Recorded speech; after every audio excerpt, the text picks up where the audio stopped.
Coríntios 11, a partir do versículo 17. Entretanto, nisso que lhes vou dizer, não os elogio, pois as reuniões de vocês mais fazem mal do que bem. Em primeiro lugar, ouço que quando vocês se reúnem como igreja, há divisões entre vocês, e até certo ponto eu creio, pois é necessário que haja divergências entre vocês para que sejam conhecidos quais dentre vocês são aprovados. Quando vocês se reúnem, não é para comer a ceia do Senhor, porque cada um come a sua própria ceia, sem esperar pelos outros. Assim, enquanto um fica com fome, outro se embriaga. Será que vocês não têm casa onde comer e beber? Ou desprezam a igreja de Deus e humilham os que nada têm? Que lhes direi? Eu os elogiarei por isso? Certamente que não. Pois recebi do Senhor o que também lhes entreguei, que o Senhor Jesus, na noite que foi traído, tomou o pão e, tendo dado graças, partiu e disse: Isso é meu corpo que é dado em favor de vocês. Façam isso em memória de mim. Da mesma forma, depois da ceia, ele tomou o cálice e disse: Esse cálice é a nova aliança no meu sangue. Façam isso sempre que o beberem em memória de mim. Porque sempre que comerem deste pão e beberem deste cálice, vocês anunciam a morte do Senhor até que ele venha. Portanto, todo aquele que comer o pão ou beber o cálice do Senhor indignamente será culpado de pecar contra o corpo e o sangue do Senhor. Examine-se cada um a si mesmo, então coma do pão e beba do cálice. Pois quem come e bebe sem discernir o corpo do Senhor, come e bebe para a sua própria condenação. Por isso há entre vocês muitos fracos e doentes, e vários já dormiram. Mas se nós tivéssemos o cuidado de examinar a nós mesmos, não receberíamos juízo. Quando, porém, somos julgados pelo Senhor, estamos sendo disciplinados para que não sejamos condenados com o mundo. Portanto, meus irmãos, quando vocês se reunirem para comer, esperem uns pelos outros. Se alguém estiver com fome, coma em casa, para que quando vocês se reunirem, isso não resulte em condenação. Quanto ao mais, quando eu for, lhes darei instruções. Irmãos, esses dias eu vi uma história, que aliás já compartilhei com alguns, de uma certa mulher que ela trabalhava em casa de família como empregada doméstica e precisou se mudar para o emprego, para uma casa num bairro muito chique, um bairro bem rico de uma determinada cidade, e ela morava então no seu emprego. Ela era cristã e procurou uma igreja evangélica para frequentar naquele bairro que ela acabara de se mudar. Então ela procurou uma igreja e conseguiu achar uma igreja muito grande, suntuosa, muito bonita. Só que depois de alguns domingos, ela comentando já algumas vezes com o pastor que queria se tornar membro daquela igreja, o pastor, não acostumado com aquele tipo de pessoa na sua igreja, ele sempre dava um jeito de enrolá-la, dizendo: minha irmã, vamos orar, né? Vamos ver se essa é a vontade de Deus para a sua vida mesmo, e vamos continuar orando, vamos ver o que Deus fala, né? E os domingos se passaram até que ela sumiu daquela igreja. Certo dia, o pastor voltou a encontrá-la no supermercado por acaso, enquanto ela fazia a compra para a patroa. Minha irmã, tudo bem? Tudo bem, pastor? Você sumiu? Pastor, eu estou frequentando uma outra igreja, estou integrada. Mas por quê? Você não orou, perguntando se não era da vontade de Deus que você entrasse para a nossa igreja? E ela disse: eu orei sim, e Deus me respondeu que era para eu ter muita paciência, porque ele também estava tentando entrar na igreja e não conseguia há muito tempo. É difícil a gente pensar em comunhão, em culto, sem que isso não traga a ideia de comunhão como sendo uma coisa muito forte, muito íntima. É difícil a gente pensar no culto a Deus sem que isso fale a respeito da própria unidade que nós membros temos que ter, uns com os outros, formando igreja. Igreja não é composta de paredes, igreja é composta de pessoas, é num relacionamento horizontal e vertical que se faz igreja, ou seja, eu me relacionando com você, ao mesmo tempo que nos relacionamos com Cristo, a construção dessa pirâmide é que existe o conceito real de igreja, isso é igreja, e não parede, e nada desse tipo. Achei interessante já as colocações aqui que foram postas, o Guilherme falou, citando aqui o Marcelo, o presbítero Samir também, a respeito de a mesa e a comunhão e a conversa, porque é isso mesmo, né? As nossas necessidades básicas, elas meio que determinam um denominador comum. Eu posso ser diferente de você, eu posso torcer para um tipo de futebol diferente, posso pertencer a uma classe social diferente de você, posso ter um nível de escolaridade diferente do seu, mas chega uma hora em que todo mundo se encontra. Nós necessitamos comer, porque se nós não comermos, eu posso ser rico ou pobre, posso ser branco ou preto, posso ser corintiano ou palmeirense, nem nada é perfeito, mas vamos morrer, somos todos iguais. Nossas necessidades básicas nos fazem lembrar que somos iguais, estamos todos no mesmo barco.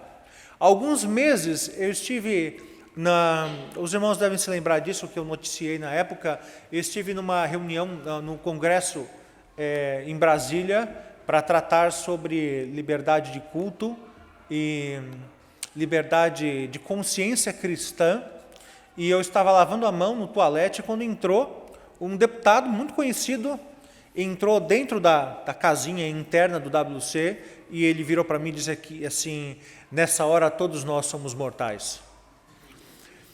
Ou seja, até mesmo as necessidades fisiológicas, quaisquer que sejam elas, todas elas nos fazem lembrar, somos iguais, pertencemos à mesma raça.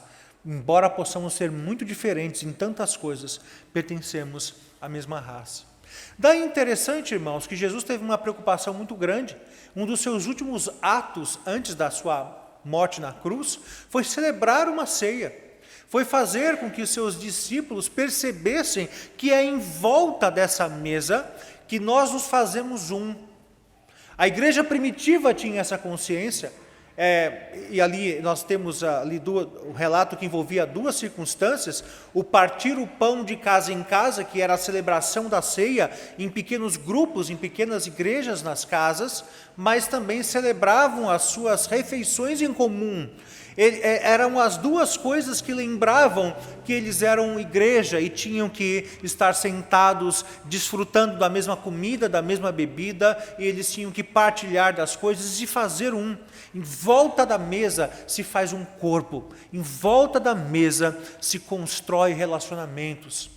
Não é à toa que o Salmo diz que a mulher da casa é como uma videira frutífera, que todos ao redor da mesa celebram a unidade da casa, através do ministério da própria mulher, diz o Salmo. A igreja, irmãos, ela tem que ser um pouquinho diferente daquilo que é relatado aos coríntios aqui. Cabe aqui algumas explicações, para alguns lembrança, para outros de fato um assunto novo. Havia um problema na igreja de Corinto. Esse texto que nós lemos relata que problema era esse. Essas comunhões, esses momentos de comunhão que a igreja vivia, eram chamados de festa do amor, ou festa da fraternidade, ou ainda festa do ágape, tinha vários nomes. Então se reuniam as pessoas e nesta celebração, esta refeição comum, é que eles faziam a Santa Ceia. Não com um pedacinho de pão e com um cálice de suco de uva, mas de fato era uma refeição em que envolvia o comer do pão e se saciar de pão, e de fato envolvia também tomar vinho, a semelhança daquilo que Cristo fez. Cristo não fez exatamente o que estamos fazendo aqui, o que vamos fazer, um pedacinho de pão e um pequeno cálice de suco. Ele de fato estava celebrando uma ceia, e assim a igreja começou. Mas o problema é que isso na cidade de Corinto se tornou um problema, porque eles estavam celebrando a ceia e aqueles que moravam mais perto, ou aqueles mais abastados, comiam mais e comiam melhor, e aqueles que chegavam por último não tinham mais nada para celebrar. E isso então, em vez de se tornar a ceia da unidade, se tornava então a maior marca de desunião. Eles tinham que confrontar todo esse espírito que habita no coração de todos nós. Dá para imaginar, ou dá para perceber, o quanto de egoísmo existe no seu coração? O quanto de individualismo, ainda mais nos dias de hoje, irmãos. Quanto de individualismo e egoísmo, quanto o mundo prega, olha, você tem que ver os seus direitos, os seus prazeres. Quando pensa a respeito de casamento, não, você tem que fazer o que é melhor para você. Você tem que ser feliz, não importa se na sua concepção isso envolve você se divorciar. É a sua própria felicidade a qualquer custo. E a gente tem trazido esses valores distorcidos para dentro da igreja, e tem vivido dentro da igreja, muitas vezes em várias pequenas igrejas. Isso em si não seria um problema se essas pequenas igrejas se formassem uma igreja maior, mas o problema é que muitas vezes não formam. Muitas vezes são igrejas diferentes dentro de uma mesma igreja, grupos diferentes que estão ali, preocupados somente com os seus chegados. E eu não estou aqui querendo fazer ressalvas sobre idade, não, isso é coisa dos jovens, não, isso é coisa de todo mundo. Isso é coisa de todos nós. Isso é tendência de todos os nossos corações. Nós somos alimentados diariamente, paulatinamente, com doses cavalares de egoísmo. Aí então, pensar em igreja como sendo os meus chegados, aqueles que estão mais próximos de mim, é tão real ou tão esquisito quanto pensarmos em família como sendo só eu. Minha família, quem é? Sou eu. Sua família não é você. Sua família são aqueles que habitam na sua casa, no seu lar. Ah, mas quem são aqueles que habitam no seu lar? Ora, no meu lar tem eu que sou homem e um monte de mulher. Mas existem outras diferenças. Na minha casa tem eu e a minha esposa que somos mais velhos, tem os meus sobrinhos que são um pouco mais novos, não muito, e tem várias crianças, é outro tipo de divisão. Meus sobrinhos são santistas, e todo o resto é corintiano, inclusive a minha esposa, que na minha frente também é corintiana. São muitas divisões diferentes, são muitas diferenças entre nós, mas isso não faz com que deixemos de ser uma família. As diferenças existem ali. Eu sou mais branquinho, minha esposa é mais moreninha. Olha outra diferença, racial. Não é? Minha esposa é descendente ali, parece que tem índio, parece que tem umas coisas lá. Na minha não tem. Né? Eu era complexado quando era criança porque era muito branco, né? Meu apelido era Leite, Branquelo, Encardido, Cândida, essas coisas assim. E somos diferentes, mas essas diferenças todas não fazem com que deixemos de ser uma família. E olha aqui, irmãos, eu estou falando de grandes diferenças e muitas diferenças dentro de um lar. Eu não estou falando de uma igreja, eu não estou falando de um ambiente em que vivem muitas pessoas, embora lá em casa também vivam muitas pessoas, mas não é um ambiente tão grande assim, e é muita diferença entre nós. Mas isso, mesmo assim, nos torna uma família. E eu não posso dizer que a minha família é composta só de corintianos. Infelizmente, não posso dizer. Não posso dizer que a minha família é composta só de gente bem branquinha ou bem moreninha. Eu não posso dizer que a minha família é formada só de adultos ou só de crianças. Minha família é uma diversidade em pessoa. E na sua família também existem muitas diferenças. Mas mesmo assim, você não deixa de ser família. Você não deixa de ter família. Da mesma maneira é a igreja. Nós somos muito diferentes. E eu não posso dizer que a minha igreja são as pessoas mais parecidas comigo. Isso é tão esquisito e tão estranho quanto dizer que a minha família são só pessoas iguais a mim. Porque a minha família não é formada dessa forma. Não é assim. Pois é, o centro da ceia, então, que a gente percebe, não é a minha vontade. Mesmo porque o que tem ali não é suficiente para matar a minha vontade de comer. O centro da ceia é me lembrar de quem é Cristo. O centro da ceia é o próprio Senhor. E quantas vezes nós não temos atentado contra o próprio Senhor, quando nós colocamos como centro da adoração ou da comunhão, a mesa também é chamada de comunhão, a mesa da ceia é o momento de comunhão. Quantas vezes nós não temos atentado contra o nosso Senhor, quando nós colocamos a nossa própria vontade ou necessidade como sendo o centro? E tudo isso, irmãos, hoje eu estava lendo um estudioso sobre esse texto, e o que mais me impressiona na ceia é que o apóstolo Paulo diz, e de fato aconteceu, que Cristo ele ceiava até mesmo entregando o alimento ao traidor. Eu já disse isso algumas vezes, e o que eu achei interessante daquilo que eu li hoje é que a traição ela não era consumada quando Cristo estava fazendo isso. Ou seja, ele estava entregando a ceia àquele que estava em plena ação de traição. Judas, ele estava no processo de traição de Cristo e mesmo assim era servido pelo próprio Mestre. E nós temos tanta dificuldade em celebrar este momento por pequenas diferenças. Não, eu não posso servi-lo. Ou então eu vou desistir de servi-lo. Eu vou desistir de colocar o meu dom em prática. Eu não quero mais participar da igreja fazendo isso ou aquilo. Por quê? Talvez por causa de pequenas diferenças. Pequenas diferenças que são irrisórias, são migalhas, são coisas ridículas, perto daquelas que Cristo sofreu em nosso lugar. É dele que nós devemos nos lembrar acima de tudo. Por isso que a adoração, através da ceia, ela tem tudo a ver com memória. Do que é que você se lembra? O que é que ocupa o seu coração e a sua mente? E mais uma vez, como é importante a gente ter consciência da nossa própria corrupção. A gente não tem com facilidade essa consciência. Para a gente, o errado é sempre o outro. Eu já disse isso aqui outro dia. Quantas vezes você contou uma história em que você era o vilão?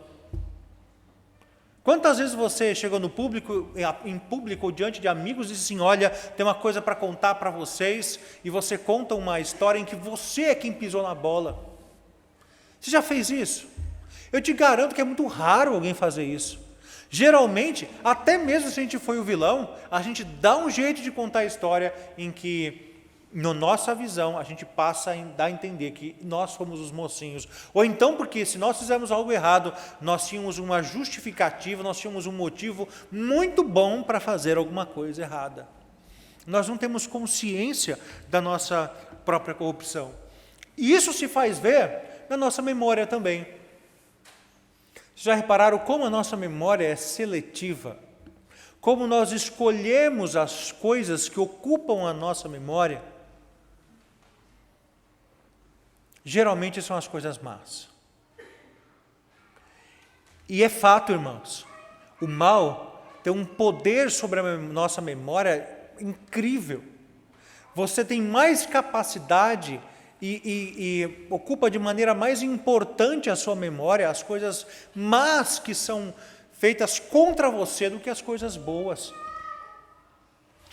Você pode fazer muitas coisas boas para alguém, mas se você faz algo ruim, aquele ruim vai sobrepujar, vai apagar tudo de bom que você já fez.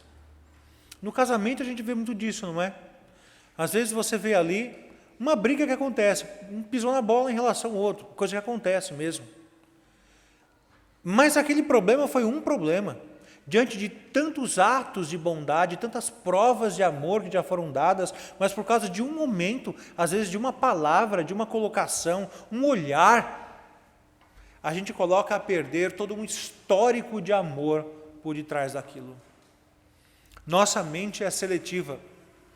E o interessante é que só a morte, às vezes, coloca as coisas no lugar. Só a separação, outras vezes.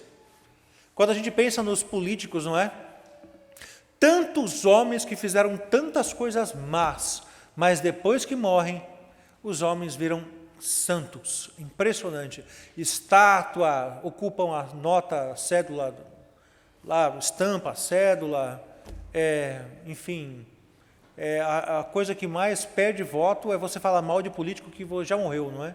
Então, os candidatos nunca falam mal do político que já morreu, porque isso vai perder voto com certeza. Ou então a separação. Muitos jovens aí estão no caminho de saírem de casa, estão namorando sério, outros já se casaram recentemente, não é? Tantos casamentos que nós tivemos na nossa igreja recentemente, e a gente vê o que a separação dos nossos pais causa, o efeito que causa sobre a nossa memória. Enquanto nós morávamos com eles, nós tínhamos na mente um perfil dos nossos pais, muitas vezes como sendo aquele que me proibia de fazer as coisas, ou que não me dava aquilo que eu queria, ou que, enfim, era grosso demais. Mas depois que a gente sai de casa, isso tem um efeito sobre a nossa memória tão grande, a gente passa a se lembrar de outras coisas dos nossos pais. Aquelas antigas ficaram para trás, e a gente, por causa da separação, a gente começa a se lembrar de coisas boas do nosso passado. Mas o fato é esse, nossa memória é seletiva. E aqui, o que Paulo nos manda lembrar, da boca do próprio Senhor Jesus, é que eu tenho que me lembrar do corpo de Cristo que foi dado em nosso lugar, do seu sangue que foi vertido em nosso lugar. Jesus Cristo é o personagem principal da história da humanidade.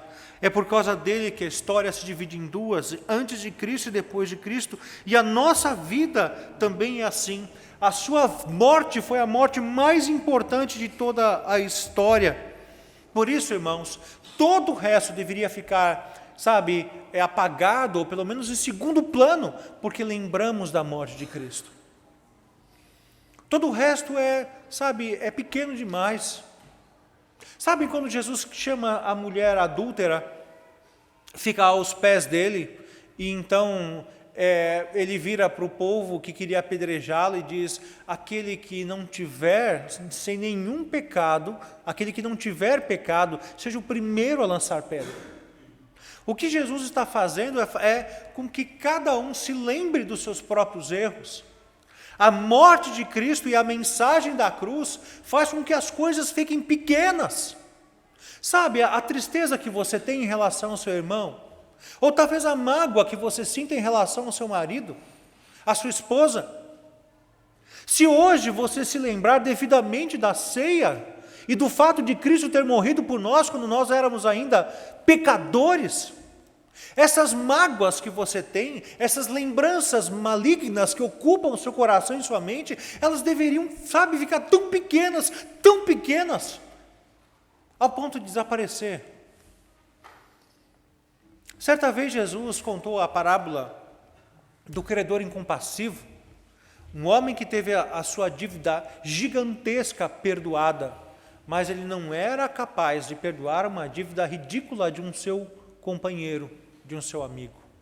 O rei, o autor do perdão, não gostou nada daquilo e entregou aquele primeiro perdoado de uma dívida gigante e entregou aos torturadores, para que ele chegasse à conclusão de que realmente não tinha como pagar. A morte de Cristo, ocupando nossa memória, deveria apagar da nossa memória coisas pequenas e sem valor, como os pecados que praticamos uns contra os outros. Nós precisamos trazer à memória sempre aquilo que ele fez. E se isso acontecer, irmãos, o nosso egoísmo, as brigas, a nossa predisposição para arranjar confusão, tudo isso vai ser colocado de lado. Tem uma figura interessante que eu já usei algumas vezes, chamada de a paz do igarapé. Você sabe o que é igarapé? Igarapé é isso é muito conhecido no norte, é aqueles riozinhos de água bem cristalina, mas com aquela camada grande de lama embaixo. Você já teve a chance de conhecer um lugar assim? e ele tem essa água bem cristalina, até você pegar uma pedrinha, por minúscula que seja, e joga dentro dele. Quando você joga uma pedrinha dentro do igarapé, sobe toda aquela lama e a água fica absolutamente turva, até que ela vai se assentando de novo e o rio vai se tornando novamente cristalino. O que eu quero dizer com isso? Que a morte de Cristo ocupando os nossos corações faz com que a gente esteja preparado para sofrer ataques. O nosso casamento vai estar preparado para quaisquer sobressaltos. A nossa comunhão com os nossos filhos ou com os nossos pais, ela vai estar blindada, resguardada, e não vai ser qualquer discussão, qualquer diferença de opinião que vai fazer com que haja uma guerra dentro de casa. Pedrinhas que vão sendo jogadas. A lembrança de Cristo faz com que todo esse lodo que se acumula no fundo do igarapé seja limpo. E nenhuma pedra e nenhum problema vai conseguir abalar o nosso lar, a nossa vida ou a nossa igreja. Um outro ponto interessante também trazido aqui no texto é a relação de adoração com proclamação. Porque Cristo fala, tanto no pão partido quanto no vinho, ele diz o seguinte: anunciais a morte do Senhor até que ele venha. Nós precisamos mostrar para as pessoas o significado da morte de Cristo. Isso se torna importante quando isso pode ser visto nas nossas relações, no nosso casamento, na maneira como eu trato os meus irmãos. Eu já disse isso algumas vezes, irmãos. Não há nenhum mérito ter unidade com pessoas que são muito parecidas comigo. O mérito está na unidade em conseguir um relacionamento com pessoas bem diferentes de mim. Esse que é aí que está o mérito. É a percepção de que igreja é o lugar onde eu vou para servir. E eu sei, porque eu já ouvi, não só aqui, mas como em outros lugares também, pessoas dizendo assim: na igreja ninguém me dá atenção. Mas é necessário eu ter a consciência de que eu preciso me envolver num processo. Eu não posso esperar que as pessoas venham até mim. Por exemplo, se acaba o culto, para que eu vou sair correndo? Quem sabe se eu descer e eu participar um pouquinho mais do cafezinho? Quem sabe se eu puxar assunto com alguém, conversa com outra pessoa? Quem sabe se eu não buscar oferecer um pouco de mim, em vez de ter a perspectiva de que todos precisam vir até mim? Quem sabe isso não pode mudar alguma coisa e eu vou me sentir melhor? Igreja e comunhão é o lugar para se oferecer, para se dar, para se praticar e não simplesmente para consumir, como é a nossa visão atual de mundo, como é isso que o mundo tem vivido em nossos dias. E o lembrar mostra para a gente como o processo se dá. O processo se dá na mente, afeta o coração, de maneira que os lábios não conseguem conter essa mensagem. Nós não conseguimos guardar segredo daquilo que transforma, daquilo que impacta a nossa vida de tal forma que, como eu disse, não tem como guardar segredo. É como você ter uma excelente notícia, uma grande notícia. Como guardar segredo? Você até pensa consigo, não, eu não vou falar para ninguém, mas aquilo é tão bom, é tão importante que você não consegue se conter. Você acaba falando, você acaba compartilhando. Por isso, a ceia precisa refletir essa experiência na nossa vida. Eu preciso querer contá-la, falar a respeito da morte de Cristo. Eu preciso falar de quão importante, de quão valiosa é a presença de Cristo na minha vida. Ela não pode ser contida na minha memória. Ela tem que ser proclamada. Por isso, irmãos, lembrar, memória e a proclamação, na verdade, são duas faces de uma mesma moeda. Se eu não lembro, eu não falo. Se eu não falo, é porque eu não lembro. E eu fico vendo assim, o quanto a morte de Cristo ocupa o tempo da nossa palavra, das nossas palavras. Você já parou para pensar? Se você pudesse, assim, fazer uma anotação, uma avaliação da sua última semana. Falar aqui aos homens, que acho que está mais próximo aqui da minha realidade, né? As mulheres, acho que eu posso chutar errado. Daqui a pouco eu dou um chute, mas vamos ver. Falar aqui dos homens. Vamos falar aqui de alguns assuntos. Carro, futebol, equipamentos eletrônicos e Cristo. O quanto cada um desses assuntos ocupou a sua semana? Quanto você falou a respeito de cada um desses temas durante a semana? Quanto? Não é de se envergonhar, de talvez você tenha se preocupado de ter o seu coração, a sua mente, a sua memória, se lembrando mais de futebol do que de Cristo? Ou de você se lembrar mais do último modelo de celular, ou então o último jogo de videogame que saiu, do que de Cristo? Ou então as especificações do seu carro, ou do carro que você quer comprar, e você lembrou mais disso do que de Cristo? Das mulheres eu não tenho muita ideia do que ocupa, né? Eu posso ser meio machista aqui nos meus chutes, então eu não quero muito, talvez aqui, bolsa, sapato, liquidação, shopping, roupa, o que mais? A mulherada não quebra o coração mesmo, né?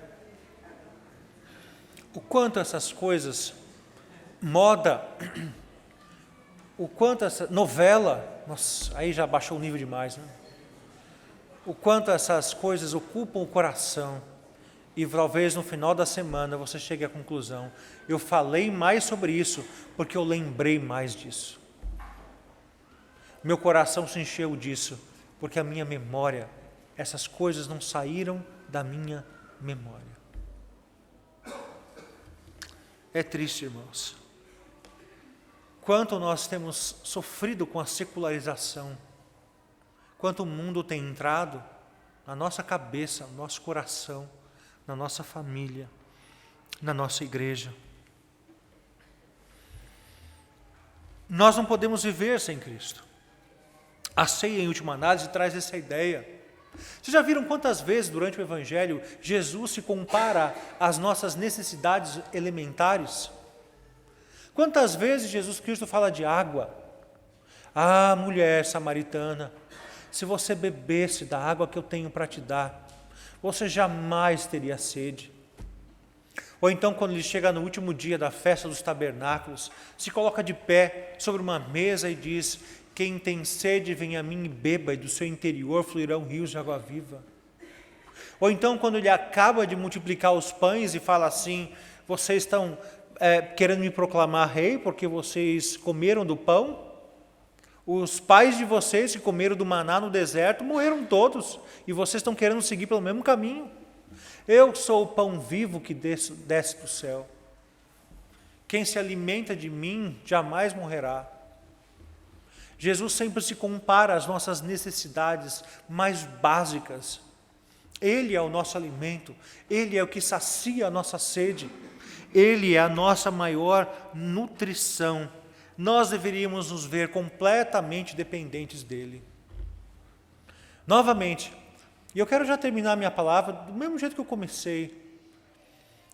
Estar em volta da mesa é o reconhecimento da limitação. Sem comida eu morro.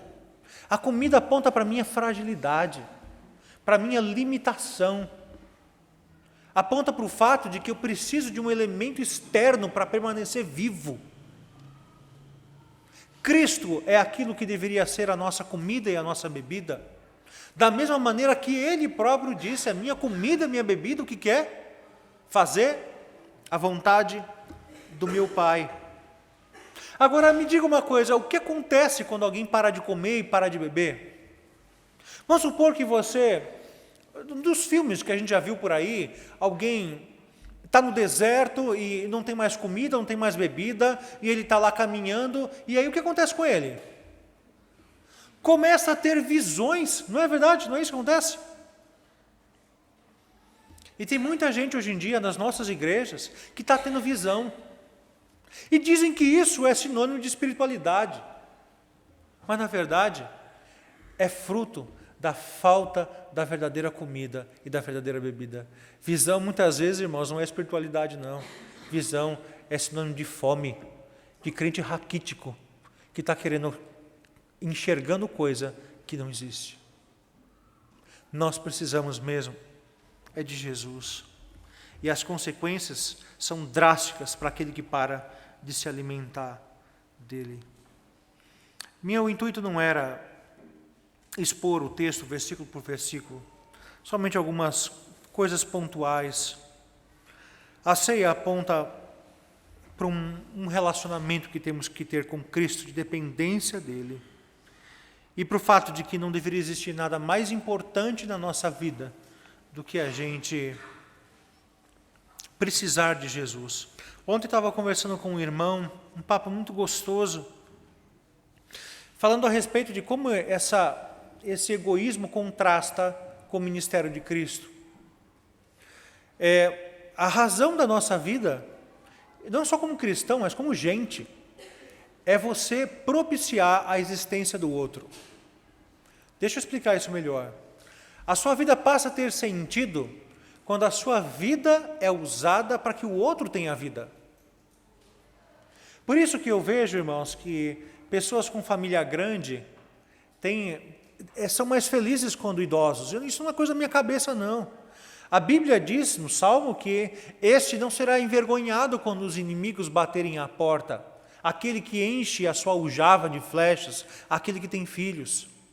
Muitos filhos são mais felizes, não tenho dúvida disso não. Aí você fica pensando, mas como assim? Que coisa terrível, eu vou ter que trabalhar feito um condenado, eu vou ter que ter uma vida simples, eu vou ter que suar mais. É isso aí. O fato é esse mesmo. Vai acontecer isso mesmo. Você vai trabalhar como um camelo se você tiver muitos filhos, muito mais do que se você tivesse poucos, ou um, ou nenhum. A sua vida sem filhos é muito mais confortável, é verdade. Mas você não está se dando por nada. Se você é casado e não planeja ter filhos, você não está se dando por ninguém. Não está custando nada a sua vida. Jesus Cristo, quando morreu, Ele morreu por muitos. E deu a sua vida pelos seus. O Isaías 53 diz que ele verá o fruto do seu penoso trabalho e ficará satisfeito. Você quer satisfação de verdade? É quando você chega no final da sua vida e perceber que a sua existência serviu para que outros existissem. Isso é satisfação de verdade. Talvez tenha sido essa sensação que Paulo teve no final da sua vida, quando ele disse o quê? Combati o bom combate, completei a carreira, guardei a fé. Idoso, ele sabia que talvez sem a igreja a vida dele fosse mais tranquila. Tanto é que quando ele estava preso, ele escreve aos Filipenses dizendo que olha, estar com Cristo é incomparavelmente melhor, mas é por vossa causa que eu estou vivo. É por causa de vocês que eu estou vivo. Para quem você vive? O nosso mundo está gritando, viva para você próprio. Enquanto a palavra diz, viva para Cristo.